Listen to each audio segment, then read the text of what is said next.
다큐멘터리 역사를 찾아서 제556편 원상제를 폐지하고 홀로 서다. 서기 1476년 1월에 성종은 대비의 수렴청정에서 벗어나 직접 정사를 살피기 시작합니다. 달리 표현하자면 친정을 시작했다는 얘기죠. 그런데 성종이 친정에 들어가자마자 사헌부와 사간원의 간관들로부터 좌의정 한명회를 처벌하라는 목소리가 본물처럼 터져나옵니다.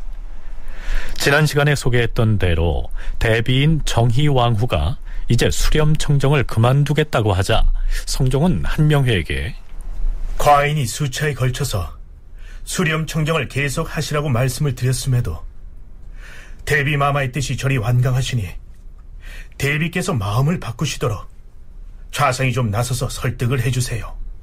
이렇게 부탁을 하지요. 자, 여기에서 경희대 한춘순 교수의 얘기를 먼저 들어보시죠.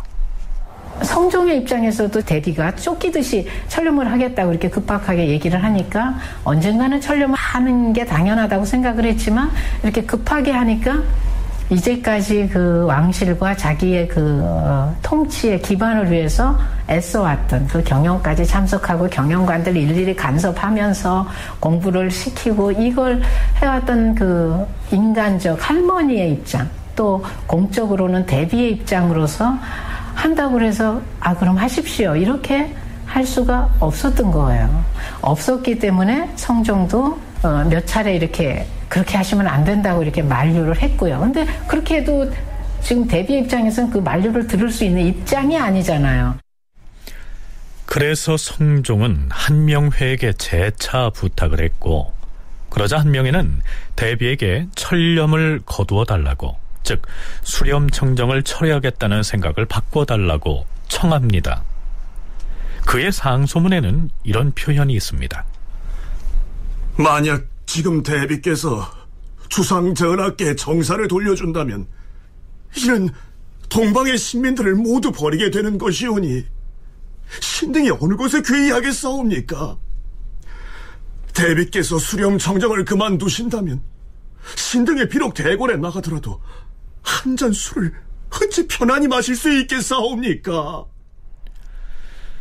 자, 아무리 대비를 간곡하게 설득하려다 보니 그런 표현을 상소문에 담았다고 해도 대비가 수렴청정을 그만두면 당장에 조선의 신하와 백성들이 의지할 곳을 잃고 버림받게 될 것이란 취지의 이 구절은 임금인 성종의 입장에서 보면 불충으로서 얼마든지 문제 삼을 만한 내용이었습니다. 아닌 게 아니라 결국 성종이 대비의 뜻을 받아들여서 친정을 시작하고 나자 대간이 들고 일어나서 임금에게 불경한 발언을 했던 한명회를 잡아다가 국문을 해야 한다는 상언상소를 쏟아내게 되죠. 물론 성종은 한명회를 두둔하면서 대간의 상소를 받아들이지 않습니다. 서울대 규장각 송웅섭 선임연구원은 이렇게 말합니다. 한명회가 갖고 있었던 어떤 겸병조 판서를 역임하면서 불거지고 있었던 어떤 비리 문제 이런 것들도 이미 그 대신 이 대간으로부터 비판을 받고 있었고 철렴하는 과정에서의 이런 과격한 발언, 부적절한 발언은 아주 좋은 명분이 됐던 것이죠. 그리고 이 한명회는 신숙주하고는 조금 더 이 대간 청요직 관리들이 바라보는 입장들이 좀 달랐습니다. 권력 남용 전형적인 그런 인사로 이제 한명회는 이제 규정이 되고 있었고, 그래서 신숙주에 대한 탄핵이라든가 비판은 상대적으로 적은 거에 비해서 한명회에 대한 탄핵은 상대적으로 이제 많은 걸 볼 수 있거든요. 그러니까 자연스럽게 한명회가 이런 실언을 했을 때 대간에서는 거기에 대해서 본격적으로 문제를 제기하면서 한명회에 대한 탄핵을 전개했던 것이고, 실제로 수렴청정 기간에 해당하는 시기에 성종실록을 살펴보면 대간이 한명회의 비리나 권력 남용을 거론하면서 그의 탄핵을 주장했다는 기사들이 곳곳에 나타납니다. 그러던 터에 그가 임금에 대해서 불충으로 문제 삼을 만한 발언을 하자 기다렸다는 듯이 대간에서 강력하게 탄핵을 하고 나선 것이죠. 자, 여기서 잠깐 송웅섭 연구원은 사헌부, 사간원, 예문관 등에 포진하고 있던 신진기예들, 즉 젊은 청요직 관리들이 한명회에 대해서는 신랄한 비판을 가하면서도 상대적으로는 신숙주를 바라보는 시각이 좀 달랐다고 했는데요. 그렇다면 성종이 수렴청정을 마치고 친정으로 전환하는 이 중요한 시기에 어째서 신숙주의 발언은 전혀 찾아볼 수가 없는 것일까요? 성종이 친정을 시작하기 6개월쯤 전인 성종 6년 6월에 신숙주 관련 기사를 간추리면 이렇습니다. 6월 15일 임금이 영의정 신숙주의 병이 위독해졌다는 것을 듣고 내일을 보내서 그를 진료하게 하고 또한 좌승지 유지를 보내어 병의 징후를 알아보게 하였다. 이틀 뒤인 6월 17일 도승지 신정이 아비인 신숙주의 병이 위독함으로 사직하기를 청하였다. 6월 21일 영의정 신숙주가 졸하였으므로 임금이 조회를 정지하고 예에 따라 장례를 치르게 하였다. 성종 6년 6월 21일의 실록 기사를 보면 신숙주의 사망 소식을 전하면서 장문에 졸기를 실어놨습니다. 신숙주에 대한 평가는 상당히 복합적입니다. 아무래도 수양대군이 계유정난을 일으켜서 권력을 잡고 이어서 어린 단종을 내치고 왕위를 찬탈하던 그 시기에 신숙주가 과연 어떤 선택을 했느냐, 이 지점이 바로 그의 평가가 엇갈리게 되는 기점이 되게 됩니다. 이 시기에 신숙주의 역할이라고 하는 것은 결국 세종에 의해서 집현전 학사들이 이제 육성이 되고 그렇게 성장한 사람들이 이후 세조와 같은 사람이 등장했을 때 기로에 서 있는 것이죠. 그래서 성산문이나 하위제와 같은 길을 걸 것인가, 아니면 그 세조 정권에 남아서 어떤 관료로서의 어떤 그 역할들을 담당할 것인가라고 했을 때 후자를 선택했던, 그래서 의리병분에 투철하지 못했다라고 하는 비판은 할 수 있겠지만, 그럼에도 불구하고 세조 정권의 여러 가지 원활한 국정 운영을 위해서는 굉장히 필요한 실무적 어떤 그런 기여를 하고 있었던 인사 중에 하나가 신숙주이지 않을까. 신숙주의 졸기 맨 끝에는 역사의 기록을 담당했던 사관의 평가가 덧붙어 있는데요. 그 내용은 이렇습니다. 신숙주는 일찍이 그 명망이 높아서 세종이 문종에게 말하기를 신숙주는 국사를 부탁할 만한 자이다라고 하였고, 세조는 일찍이 말하기를 당태종에게 위증이라는 충신이 있었다면 나에게는 신숙주가 있다라고 하였다. 그러나 세조를 섬김에 있어 승순만을 힘썼고 예종조에는 형정이 공정함을 잃었는데 광고한 바가 없었으니 이것이 그의 단점이다. 세조를 섬김에 있어서 명령을 순순히 따르기만 했고 예종이 형률을 공정하게 집행하지 아니했음에도 그것을 막아서 억울한 사람을 구원할 생각을 못했는데 이것이 신숙주의 단점이다. 사관이 이렇게 평을 하고 있습니다. 성종 초반에 그 연소한 관료들도 신숙주는 굉장히 존경의 어떤 그런 느낌들을 가지고 있습니다. 그 신숙주 졸기에 여러 가지 신숙주에 대한 긍정적인 평가를 하면서 말미쯤에 가면 어떤 세조대의 어떤 그런 처사들에 대해서 좀 말을 더 적극적으로 해서 저지해야 되는데 그렇지 못한 것들을 좀 안타까워하거나 또 아쉬워하는 부분들이 있거든요.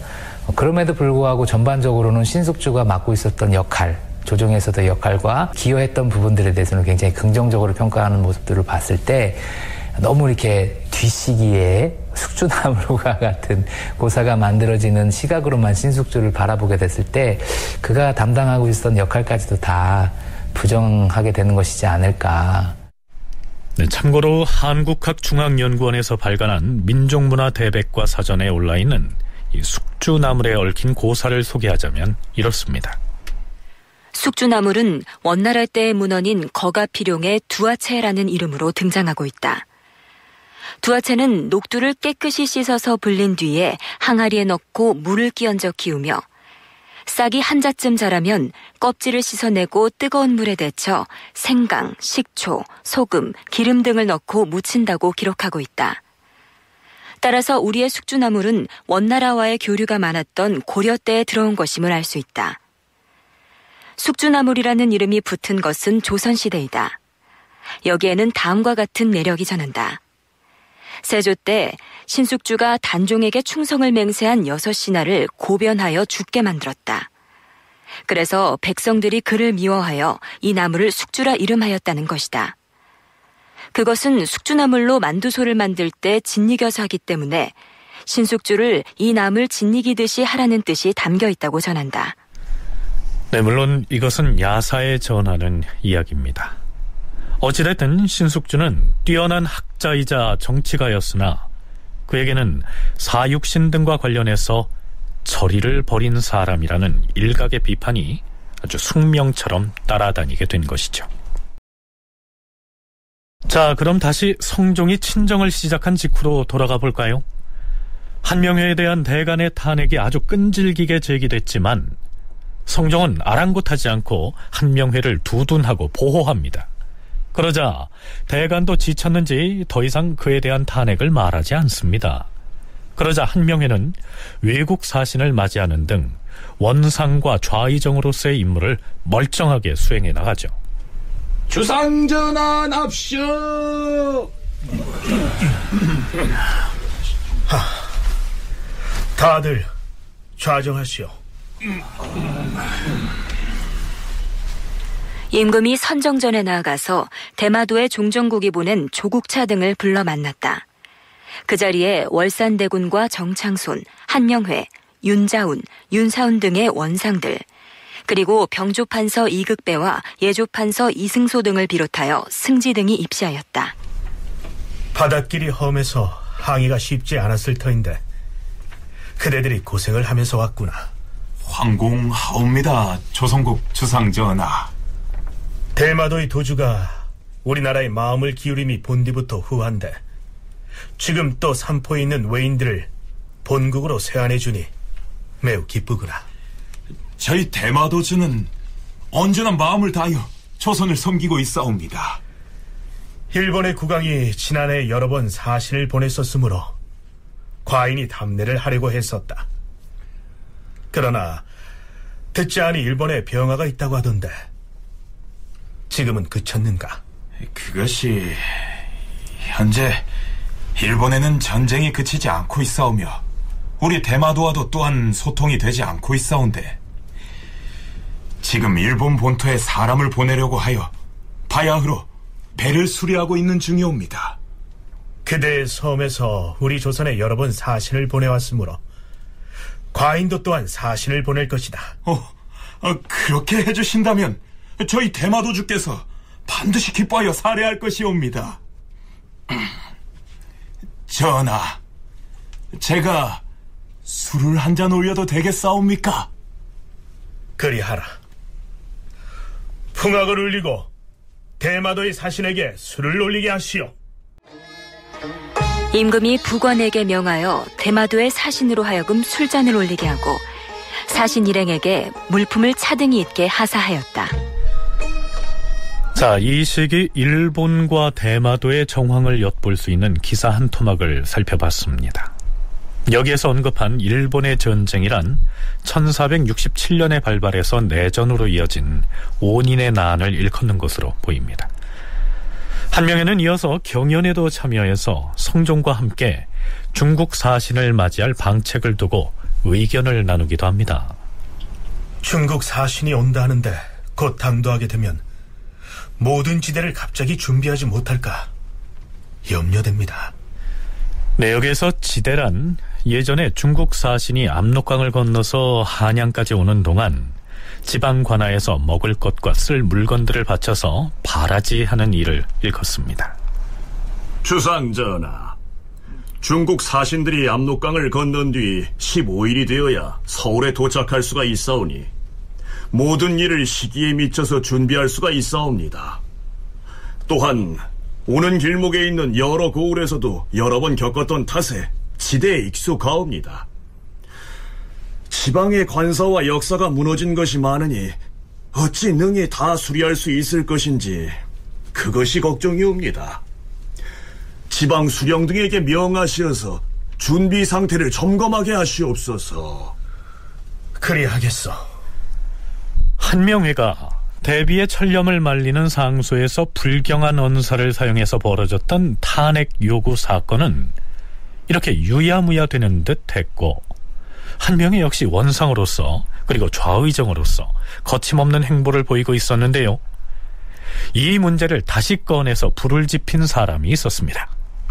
한명회의 그 언사는 친정을 하게 된 성종에 대한 또 복잡한 신경도 거기에 표현이 된 거예요. 사실은 이제 정치적인 파트너가 떠나가면 저 어린 왕하고 이제 어떻게 그 조화를 이루면서 조정해서 내가 역할을 해낼 것이냐, 그런 복잡한 신경이 있지 않았겠습니까? 그런데 이제 그 말에 대한 것을, 근데 생각해 보니까 한명의 언사가 그 너무 과한 거 아니야? 이렇게 문제 삼고 나서자 이제 유자광이 거기에 적극적으로 편승한 거예요. 그리고 여러 가지 지금 이제 탄핵하는데, 한명회를 탄핵하는 내용 가운데 한명회 관련된 여러 가지 이제 내용들이 나오는데, 사실은 그것이 성종이 문제 삼고 나서자 지금 유자광이 이제 탄핵을 하는 거잖아요. 자, 유자광이 누굽니까? 남이가 반란을 모의했다고 예종에게 고변해서 그를 결국 죽음에 이르게 만들었고, 그 공로를 인정받아서 자신은 공신에 책봉됨으로써 출세의 끈을 잡았던 서울 출신의 관리였죠. 그가 올린 탄핵상소의 일부 내용을 살펴보죠. 주상 전하, 농담으로 하는 말도 생각한 데에서 나온다고 하였사옵니다. 한명회가 대왕 대비에게 아뢰기를 지금 만약 주상에게 정사를 돌려준다면 바로 이는 국가와 신민을 버리게 되는 것이고, 후일의 신이 대궐 안에서 비록 술을 마시더라도 마음에 편안할 수가 있겠습니까? 이렇게 말했사옵니다. 뿐만 아니오라 또한 한명회가 대비에게 아뢰기를 당시의 노산군은 나이가 어렸음에도 그를 보살펴주는 사람이 없었던 까닭으로 간사한 신하들이 반란을 일으킬 수가 있었는데, 다행히 우리 세조대왕께서 반역한 무리들을 목베어 제거함으로써 국가가 이에 힘입어 편안하게 되었사옵니다. 더구나 지금은 중전이 승하하여 중궁이 갖춰지지 않았사온데, 전하께 정사를 돌려주는 것은 진실로 옳지 못하옵니다. 이렇게 말하였으니 그렇다면 한명회는 감히 주상 전하를 노산군에 견주자는 것 아니옵니까? 신은 이 말을 듣고서는 분개함을 견딜 수가 없사옵니다. 한명회가 우매해서 이런 말을 하였겠사옵니까? 병들고 미쳐서 이런 말을 하였겠사옵니까? 한명회가 우매하지도 않고 광망하지도 않다는 것은 전하께서 익히 아시는 바이온데 어찌 말이 이처럼 도리에 어긋나는 것이옵니까? 한명회의 죄를 다스리지 않을 수 없는 이유가 또 있사옵니다. 만일 한명회가 대왕 대비를 위해서 박절한 말을 진술하려고 하였다면, 비록 이런 말이 아니더라도 어찌 다른 말로 표현할 수 없었겠습니까?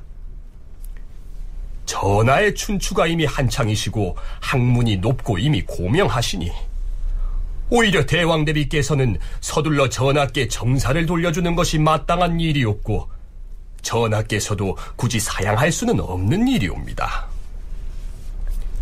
그럼에도 한명회 등은 이런 말은 하지 않고 도리에 어긋나고 무례한 말만 늘어놓았으니 이것이 무슨 이유이겠사옵니까? 유자광은 대간에서 한명회에 대한 탄핵을 더 강하게 주장하지 못하는 것은 한명회가 권세 있는 지위에 오랫동안 있어왔기 때문에 그를 따르는 권문들이 많아졌으므로 그 위세에 대간이 겁을 먹었기 때문이다, 이렇게 주장을 합니다. 유자광은 또 이렇게 말하죠. 이러한 중죄를 지었으면 의당 한명회는 당연히 문을 닫아 걸고 빈객을 사절하며 황공스럽게 처벌을 기다려야 할 것인데도 빈객을 접대하고 술을 마시면서 말하고 웃기를 평소와 다름이 없이 하였으며 조금도 두려워함이 없사옵니다. 이와 같은데도 그의 죄를 다스리지 않는다면 천년이 지난 뒤 후세 사람들이 전하를 도대체 어떤 군주라고 생각하겠사옵니까? 자, 유자광은 한명회의 이러한 행태는 예전 세조 때 같았으면 목을 쳐야 할 중죄에 해당한다는 취지의 말도 서슴지 않습니다. 그런데요, 조선사 연구자들은 한결같이 대간이 올렸던 한명회에 대한 탄핵 상소와 유자광의 상소는 구분해서 살펴봐야 한다고 얘기합니다. 자기 스스로 자기의 권력을 찾기 위해서 노력을 해야 되는 사람이거든요, 유자광은. 그러다 보니까 굉장히 좋은 기회인 것이죠. 한명회는 이미 이제 지는 해였고, 그런 상황에서 왕의 친정에 대해서 불손한 발언을 했다라고 하는 것이 공격할 수 있는 굉장히 좋은 명분이었고, 유자광은 생각한 거와는 달리 글도 잘하고 상소도 사실은 굉장히 많이 올리고 있는 인사입니다.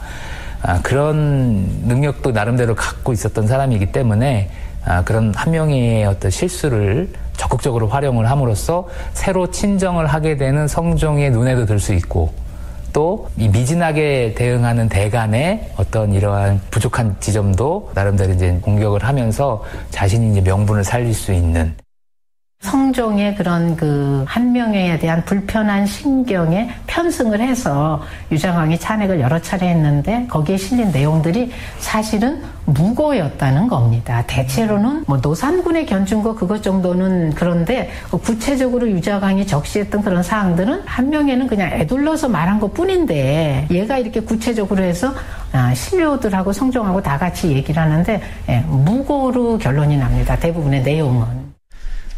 그러니까 유자광은 서울 출신이라고 하는 신분상의 불리함을 극복하고 출세의 기회를 노리고 있다가 저물어가는 한명회보다는 새로운 권력인 성종에게 아부하기 위해서 이러한 상소를 했을 것이란 분석입니다. 자, 어찌됐든 유자광의 상소가 있은 뒤로 다시 한명회를 탄핵하자는 목소리가 터져 나옵니다. 더구나 유자광으로부터 한명회의 위세에 눌려서 목소리를 제대로 못 내고 있다는 지적을 받은 사간원, 사헌부에서는 더욱 격한 어조로 탄핵을 하고 나서죠. 이윽고 간관들은 한명회는 물론이고 영의정, 정창손 등을 소인배로 몰아붙입니다. 그러자 정창손 등은 성종을 찾아가서 사의를 표명하죠. 전하, 듣건대 대간이 신등을 소인이라고 지목한다는데 맞사옵니다. 신등은 진실로 소인들이옵니다.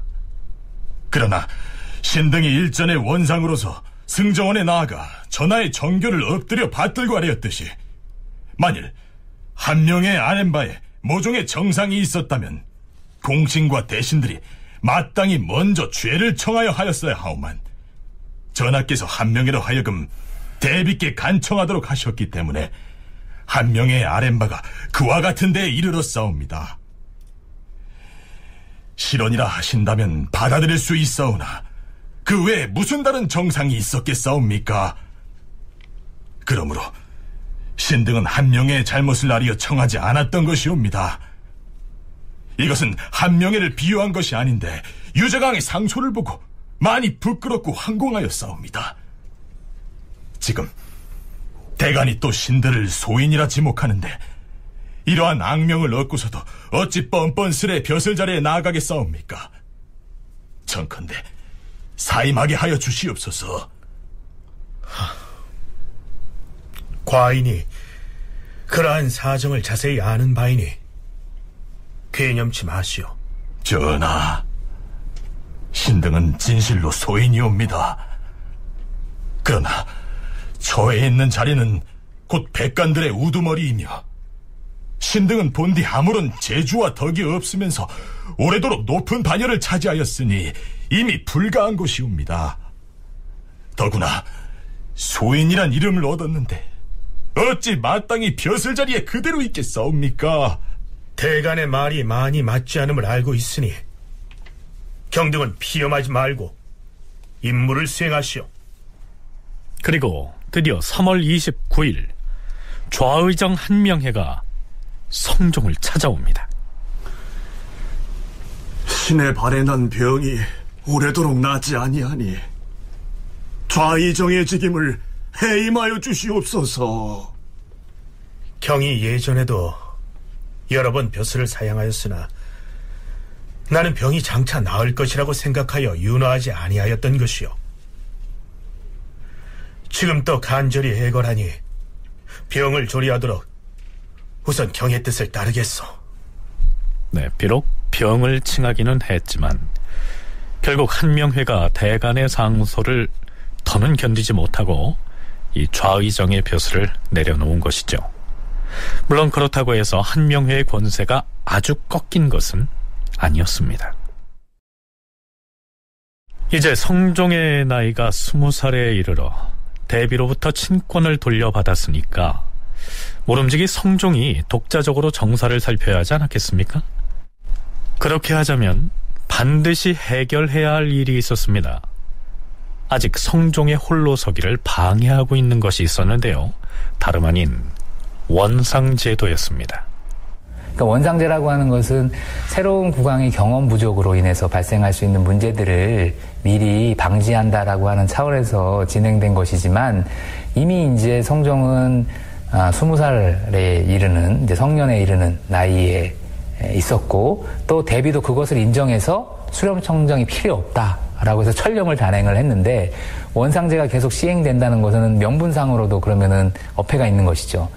왕이 어리기 때문에 수렴청정과 원상제라고 하는 이 보호정치를 실시한 건데 그 중에서 하나인 수렴청정을 그만두니까 원상제 역시 자연스럽게 폐지가 되어야 되는 게 이제 마땅하다라고 하는 상식이 제기될 수 있고 또 현실적으로도 성종은 업무를 직접적으로 처리하고 있었고 이러한 것들이 이제 원상적 폐지를 더 압박하고 있는 양상이라고 볼 수 있고요. 드디어 성종 7년 5월 15일 대사헌 윤계겸이 9개 조항에 해당하는 시무책을 올립니다. 그 중에는 이런 내용이 포함되어 있습니다. 주상 전하, 삼가 바라옵건대 빨리 원상을 파하시어 관직을 서로 침노하는 폐단을 제거하고 대신을 예의로 대접하는 도리를 펴게 하시옵소서. 이제 원상제를 폐지하자는 목소리가 나온 것입니다. 그런데 원상제 폐지는 이때 처음 나온 얘기는 아니었습니다. 자, 잠깐 성종이 즉위한 지 3년째가 되던 성종 3년 6월로 거슬러 올라가 보죠.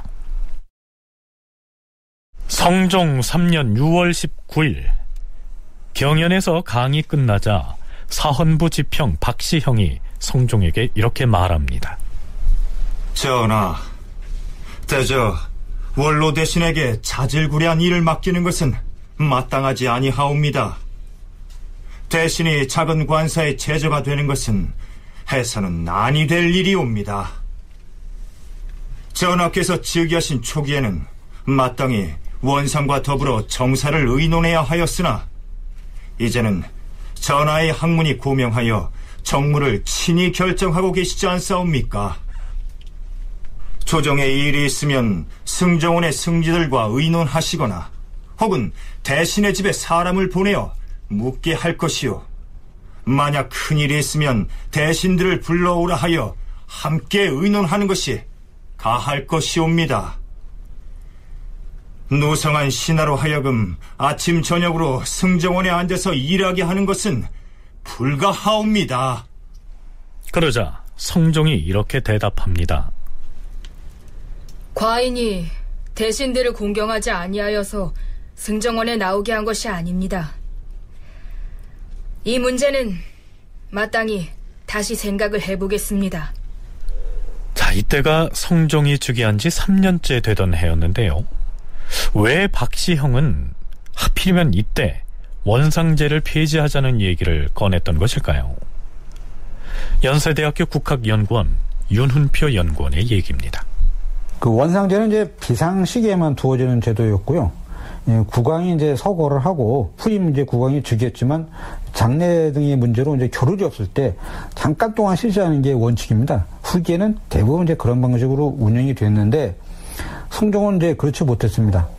준비가 안 된 상태에서 어린 나이에 갑자기 이제 즉위했기 때문에 그럴 수가 없었던 거죠. 원상제 운영이 좀 더 이제 필요했는데 하지만 그 지평 박시형이 3년이라는 이 시간이 아주 중요한데요. 뭐냐면 예정에 대한 국정이 끝났다는 겁니다. 예정에 대한 국정이 끝났기 때문에 원상제는 이제 폐지하고 정상화시키는 것. 이제 그 과거의 어떤 그 관례대로 원상제는 이제 그만두고 이제 정상적으로 어떤 통치를 하는 게 어떻겠는가라고 이제 의견을 꺼낸 겁니다. 13살의 어린 나이에 더구나 아무런 준비도 없이 갑자기 왕위에 올랐기 때문에 즉위 당시에는 원로 대신들이 당번을 정해서 승정원으로 출근을 해서 임금을 보필할 필요가 있었지만 이제 선왕의 3년상도 끝났으니까 원상제는 폐지하는 것이 옳다. 이렇게 판단했을 것이란 얘기입니다. 이렇게 되자 원상을 대표해서 한명회가 나서서 수렴청정 중이던 대비에게 고합니다. 대비마마, 사헌부 지평 박시영이 비록 명백히 말하지는 아니하였사오나 그의 말뜻은 대신이 비록 당번을 정하여 승정원에 나가 앉아있다 하더라도 정치에 아무런 이익이 없다는 것을 말한 것이옵니다. 신등은 청컨대 피엄하게 싸웁니다. 본래 박시영의 말뜻은 나이 많은 노 대신들을 승정원에 출근하게 해서 앉아있게 하는 것은 대신들에 대한 예의가 아니라 이런 취지로 말을 했는데요. 한명회는 그것을 두고 원상이 승정원에 앉아있어 봤자 정치에 하등 도움되는 일이 없으니까 폐지를 하자, 이런 뜻으로 말한 것이라고 비틀어서 해석을 하면서 피혐하겠습니다 라고 말합니다. 이 피혐이란 어떤 혐의를 받은 당사자가 그 혐의가 풀릴 때까지 벼슬자리에서 물러나 있는 것을 말하지요. 한마디로 기분 나빴다는 얘기입니다. 자, 대비의 대답은 이렇습니다. 원상은 요즘에 갑자기 생긴 제도가 아닙니다. 하물며 주상께서 나이가 어리시고 대비인 나도 아는 것이 없기 때문에 대신들의 도움에 의지하기를 바랐던 것인데 사헌부에서 그런 말을 함으로써 경등으로 하여금 마음을 편안하지 못하게 하였던 모양이요. 이것을 혐의로 삼아서 피엄한다고 그러는데 그리하지 마시오. 박시영 같은 경우에는 간관 입장에서는 지금 원상들이 권력도 장악하고 있죠. 또 자리공신에도 책봉됐죠. 그러니까 이 신진의 간관들이 보기에는 이 제도가 굉장히 잘못되어 가고 있다라고 얼마든지 비판할 수 있는 문제지요. 그래서 그 문제를 얘기했고요. 조선시대 정서에서 대간들이 특정한 누구를 탄핵하거나 이러면 나 잘못한 거 없다, 그런 경우는 없었습니다. 아, 내가 덕이 부족해서, 내가 잘못해서 이게 뭔가 부끄럽습니다 라는 용어를 되게 이제 혐의를 썼으니까 제가 물러나겠습니다 라고 진심이건 진심이 아니건 그거는 취해야 됐어요. 가톨릭대 최선예 교수의 얘기를 들어봤습니다. 애당초 박시영 같은 젊은 간관들의 눈에는 의정부의 정승들이 이 원상 자리까지 차지하고서 과도하게 권력을 행사하는 것이 바람직하지 않게 비쳤기 때문에 그것을 견제하려는 의도로 그렇게 발언을 했을 수도 있겠죠. 그러자 이번엔 경연에서 원상제의 폐지를 처음 주장했던 박시영이 스스로 물러나서 죄를 받겠다고 나섭니다. 자, 어찌됐든 한 사헌부 관리에 의해서 발단이 됐던 원상제 폐지 논란은 이런저런 논란을 벌이다가 유야무야 돼버립니다. 충분히 그럴 만한 상황이 이루어지지 않았다라고 했던 거죠. 그래서 대비가 아주 완강하게 원상제 폐지 반대 의사를 이제 표명을 합니다. 그러면서 이거는 지금 시기에 거론하는 것은 문제가 크다라고 확실하게 자기 의견을 갖다가 이야기를 하는 거죠. 그때 이제 사태를 파악했던 박시영이 대제를 청하는 겁니다. 잘못한 것은 아니었는데 상황을 제대로 정밀하게 관찰하지 못한 상태에서 자기 의견을 이야기한 것이기 때문에 이때는 이제 대제를 청한 거죠. 그러나 크게 죄가 있다라고 보지는 않았던 것 같습니다. 그건 죄가 아니니까요. 그래서 이 모든 어떤 논란은 다른 때하고 달리 아직 그 모든 위기 상황이 끝나지 않았기 때문에 원상제 폐지가 좀 시기상조가 아닌가라는 게 아마 대비와 원상들의 그 생각이었던 것 같습니다. 자, 그럼 다시 성종이 친정을 시작했던 성종 7년으로 돌아가 볼까요? 그해 5월 15일에 대사헌 윤계겸을 비롯한 사헌부 관리들이 9개 조항에 달하는 장문의 시무책을 올리는데요. 그중 일부를 간추려서 소개하자면 이렇습니다. 신등이 삼가 생각건대 주상전하께서는 대통을 이은 지 언 8년이 되었사옵니다. 그리하여 성덕이 날로 새로워지고 학문이 날로 성취되어서 그 고명하고 광대함이 천고의 으뜸이 되어 충분히 한 세상을 운영할 수 있게 되었사옵니다. 그래서 대왕 대비께서도 정사를 돌려주셨으니 이제 전하께서는 성력을 다하여 노력해야 할 시기이옵니다. 하여 신등이 모두가 언직에 있는 관리로서 밤낮으로 갈고 다듬어 정책의 보탬이 되기를 생각하고 시무의 방책을 올리옵니다.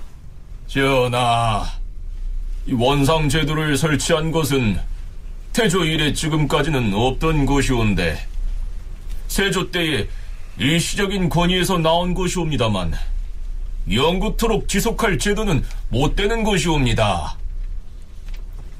당시에 중국에서 대규모 사신이 왔을 때에 이들을 대접하는 일이 매우 번거롭고 기묘하므로 세조께서 신숙주, 함룡회, 구치관 등에게 명하여 승정원에 나아가서 함께 의논하여 처리하게 하였었는데 이 원상이라는 이름은 그때부터 비롯된 것이옵니다.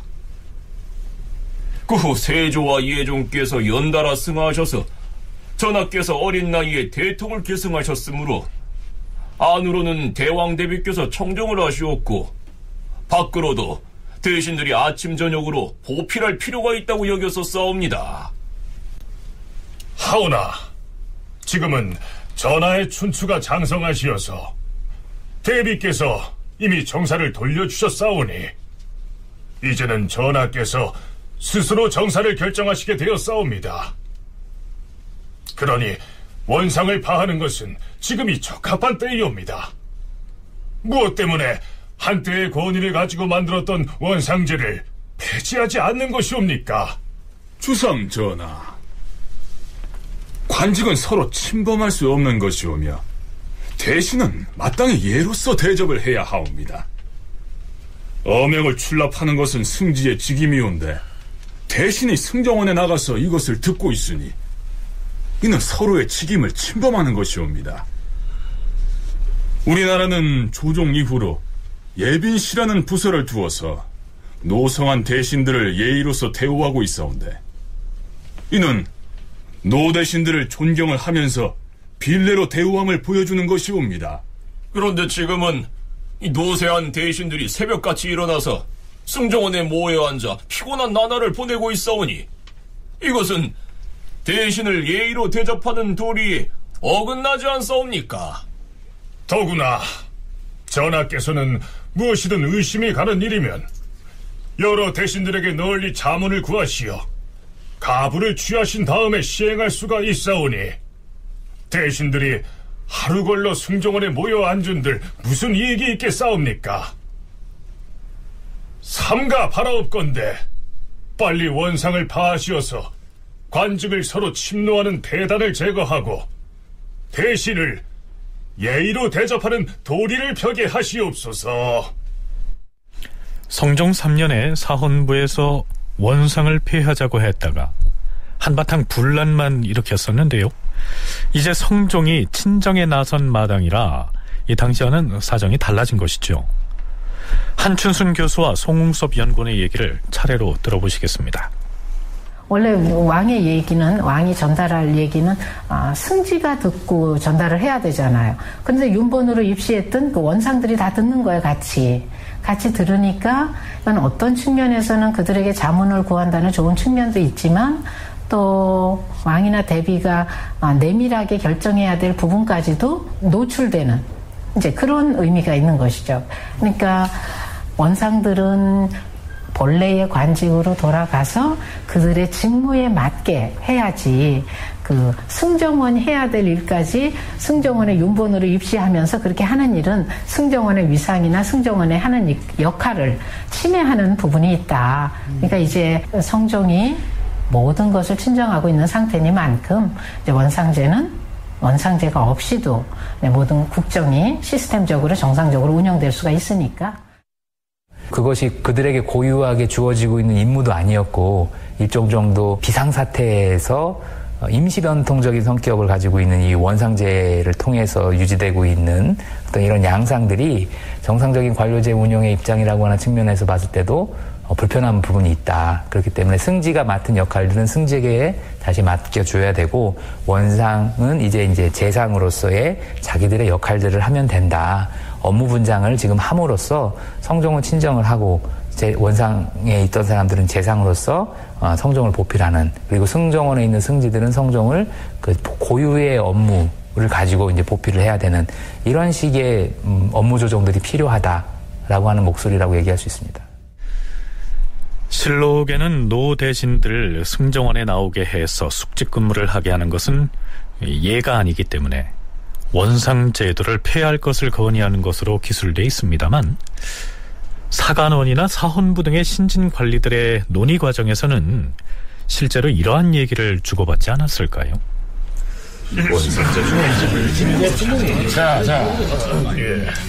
이 대비께서 철렴을 하시었으니 이때쯤 원상제 폐지에 대한 논의를 해야 하는 것 아닙니까? 마땅히 그렇게 해야지요. 그런데 사실 원상제 폐지를 먼저 들고 나와야 하는 사람들은 원상 자신들 아닙니까? 맞아. 진짜 그랬어요. 언제까지 그 자리에 있으려고? 지금 원상제를 꿰차고 있는 이른바 훈구 대신들이 언제적 대신이고 공신입니까? 개유정난 때 수양대군을 도운 공으로 공신록에 이름을 올린 이래 이런저런 공신호를 겹치기로 차지하고서 온갖 영화를 다 누렸던 사람들이지요. 그런데도 아직 승정원에 나와 앉아서 전하께서 승지들에게 내리는 어명을 꼬박꼬박 듣고 간섭하고 있으니 더 이상 두고 볼 수 없습니다. 그렇습니다. 이 승정원은 승정원 본연으로 돌아가서 승지들이 지혜의 임무를 할 수 있게 해야 합니다. 4년 전에 치평 박시영이 원상제 폐지를 논했다가 곤욕을 치렀는데 혹 이번에도 대신들이 반발하지 않을까요? 그럴 일은 없을 겁니다. 전체 간관들의 명의로 소를 올립시다. 그때와는 사정이 다릅니다. 또다시 그런다면 전하를 모욕하는 행위지요. 네, 실록에도 사헌부 대사헌 윤계겸 등이 올린 시무책으로 돼 있고요.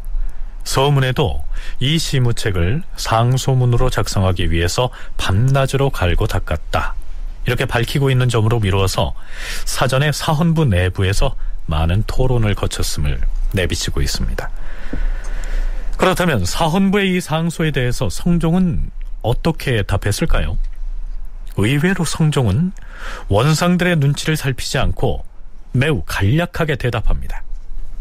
원상을 파하자는 것은 이보다 앞서서도 말한 자들이 많았고, 또한 그것이 예로서 대신을 대접하는 도례에도 어긋나므로 그것을 파하자는 의견에 부득히 따르겠소. 이에 대해서 당사자인 원상들도 별다른 의견을 제시하지 않았습니다. 자, 그렇다면 이 시기의 원상들은 이제부터는 노구를 이끌고 승정원에 출근하지 않아도 됐으니까 이거 참 잘됐다, 이렇게 생각했을까요? 아니면 그동안 원상으로 누리고 있던 권력을 일정 부분 내려놓게 돼서 아쉬워하고 있었을까요? 권력에 대한 욕심들은 다 있었을 것 같고요. 그럼에도 불구하고 명분상으로 보더라도 수렴청정이 이제 철렴으로 마무리된 상황 속에서 자신들이 계속 원상으로 남아있는 것은 왕이 친정을 할 수 있는 능력이 없다라고 하는 것을 드러내는 그런 의견을 가지고 있는 것처럼 보일 수 있는 여지가 있는 것이거든요. 그러니까 자연스럽게 원상제 폐지에 동의할 수밖에 없는 것이고, 원상제가 있음으로 인해서 원상에 있었던 사람들의 권력은 그만큼 수월한 면이 있겠죠. 하지만 그렇다고 해서 이제 그런 것들을 끝까지 고집할 수 없는 상황. 요게 요 시점에 원상들이 가지고 있는 일종의 딜레마였다, 이렇게 볼 수 있습니다. 근데 사실 성종이 친정에 들어간 이 시기에는 물론 아직도 한명회의 후배격인 노사신이나 윤필상, 홍흥 등의 노 대신들이 재상그룹으로 국정에 참여하고는 있었지만 실질적으로는 그동안 성종과 경연을 함께하면서 호흡을 맞춰왔던 젊은 간관들이 새롭게 성종의 친위 세력으로 성장하고 있었다. 송웅섭 연구원의 분석이 그러합니다. 그런데요, 한춘순 교수는 설령 노 대신들이 원상을 그만두더라도 자신들이 기존의 권력을 행사하는 데에는 큰 변화가 없었을 거라고 얘기합니다. 현실적으로 권력을 행사하든 행사하지 않든 어떤 조직에 속해 있다는 것은 그것만으로도 힘이 실리는 일이죠. 그렇지만 이제 와서 이렇게 성종이 제대로 이제 국정을 운영을 하고 있는데, 원상들의 입장에서는 그렇게 제도적인 것에 묶여서 구조적으로 이렇게 늘 할 수 가는 것도 나쁘지는 않겠지만, 또 이 원상제가 없어진다고 그래서 그렇게 크게 자신들의 그 권력이나 자신들이 행사할 수 있는 이 어떤 것에 영향을 미치는 게 아니었으니까 원칙적으로 이게 폐지되는 게 정상적이니까 받아들일 수밖에 없었고요. 개인적으로도 그게 없어진다고 그래서 그들의 무슨 그 권력 행사나 자신들의 그 영향력에 크게 관계되는 바가 없기 때문에 이게 별 무리 없이 수용을 했을 거라고 생각이 됩니다. 자, 이제 성종은 수렴청정으로부터도 벗어났고요. 원상제도 폐지함으로써 승정원에서 왕명을 내릴 때 더 이상 원상의 눈치를 살필 필요도 없어졌습니다. 그렇다면 국왕이 정무를 처리하는 방식이 이전하고는 어떻게 달라졌을까요? 국왕의 정무 처리 방식이 달라져서 생긴 문제점들은 또 없었을까요? 성종 7년 2월 8일 사간 박숭질이 이러한 내용의 상소를 올립니다. 전하, 예전부터 내려온 관계에 따르면 국왕은 날마다 편전에서 중신들로부터 국무를 보고받는 상참을 하고 3일마다 한 차례씩 정사를 보았사오며 그간의 모든 어명은 모두 중관, 즉 황관으로 하여금 출납하도록 하였사옵니다. 그런데 지금은 상참과 정사를 보는 것은 예전과 똑같은데도 어명을 중관이 출납하던 것을 승지로 하여금 친히 경연에서 아래도록 하고 있사옵니다. 대저 환관을 물리치고서 승지로 하여금 친히 아래도록 함으로써 업무가 머물러 쌓이는 걱정은 없게 됐사오니 이러한 취지는 훌륭하다 할 것입니다. 가운데 다만 승지가 혼자서 전하께 업무를 나르게 되오니 의정부와 육조는 모두 참여하지 못하게 되는 문제가 생기옵니다. 또한 동료인 다른 승지들도 알지 못하게 되옵니다. 대저 이와 같이 된다면 승지들의 권한은 점차로 커지고 다른 신하들은 점차로 소원해질까 염려되옵니다. 옛날엔 무릇 정사를 볼 적에 의정부와 육조를 합해서 이를 의논하되 혹은 임금의 마음으로부터 결단하기도 하고 혹은 여러 사람에게 물어서 결정하였사온데. 자, 이게 무슨 내용인지 대충 짐작하시겠죠? 원상제 폐지 이후에 성종이 측근 신료들인 승지들하고만 정무를 의논하고 있으니까 그것이 문제다. 박숭질이 이러한 지적을 하고 있는 것입니다. 박숭질의 그날 발언은 혼자 들어가서 임금을 아련하는 그 승지로 인해서 발생할 수 있는 문제들에 대해서 이제 언급을 한 것입니다. 그러니까 이전에는 승지들이 어떻게 보면 이제 원상의 지휘하에 있는 양상이었다면 원상제가 폐지됨으로써 이제 독자적으로 자기들이 맡고 있는 업무를 왕에게 보고하고 그 과정에서 왕과 긴밀한 관계를 이제 갖게 되는 것이죠. 그럴 때 또 승지로 그렇게 왕의 총애를 받고 있는 승지로 인해서 발생하는 문제가 생길 수 있기 때문에 혼자 들어가서 아래는 이런 문제들에 대해서 지적을 함으로써 뭔가 승정원에게 권력이 과도하게 또는 승정원이 권력을 남용하는 그런 양상들을 좀 미리 사전에 좀 방지하려고 하는 그런 목적에서 이제 발언을 한 것이라고 보여집니다. 자, 그렇다면 박숭질의 이러한 지적에 대해서 과연 성종은 무엇라고 대답했을까요? 세종 때 날마다 정사를 본 것은 날마다 한 번만 경연을 열었기 때문이지만 지금 과인은 날마다 3번 경연을 여는 까닭으로 하루를 걸러서 정사를 보게 된 것이다. 승지의 권한이 무거워지고 다른 신하는 점차로 소원해진다는 것은 도대체 무엇을 말하는 것인가? 성종은 사간원에서 올라온 상소를 보고는 버럭 화를 냅니다. 그러자 사간원 정원 박철윤이 또 이렇게 하랍니다. 주상 전하, 지금 당장 승지 이외의 다른 신하들이 소원해지게 되었다는 것을 말한 것이 아니오라. 만약 앞으로 계속 이와 같이 하신다면 그 폐단이 장차 그러한 지경에 이르게 될 것이라 그런 말씀이옵니다. 그대들은 승지가 과인의 비위를 맞추기 위하여 힘을 쓴다고 말하는 것인가? 그런 억측한 말을 임금의 앞에서 진술해서는 아니 되는 것이다. 고집불통한 말을 더 이상 하지 말라. 기존의 권력관계에 금이 가고 새로운 권력의 지도가 만들어지고 있는 상태에서 벌어지는 여러 갈등들이 보이게 됩니다. 하지만 이 와중에 성종의 위세는 만만치 않아 보입니다. 이제 더 이상 성종은 대비나 원상에게 의지하면서 공부만 열심히 하는 소위 호학군주는 더 이상 아닌 것입니다.